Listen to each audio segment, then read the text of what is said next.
The word jihad is mentioned in the Quran about 41 times. The words mercy, peace, and compassion are mentioned about 355 times. Yes, come in. Come on in, Riaz. Sit down, please.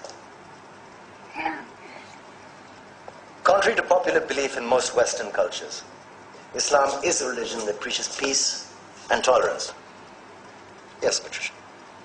If Islam truly is a religion that preaches peace, then how come the world's most troubled spots, the West Bank, Afghanistan, Pakistan, Iraq, they're all plagued with Islamic terrorism? Well, that depends on your definition of terrorism. Some might argue that the U.S. invasions of countries like Iraq and Afghanistan are also acts of terrorism. No, those were acts of war to get rid of despotic regimes. Or a means of getting at a country's oil.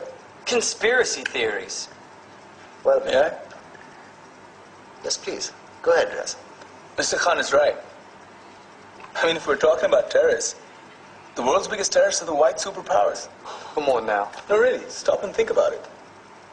Explain 9/11. Okay. Do you know how many people died in the Twin Towers strike? Around 3,000.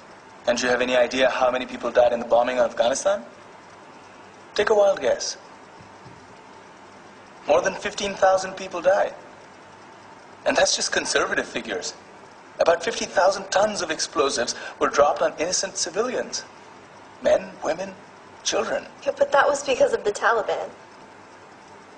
Now that you brought it up, did you know that the Taliban was a creation of the CIA to fight the Russians? Whatever. They were still harboring terrorists.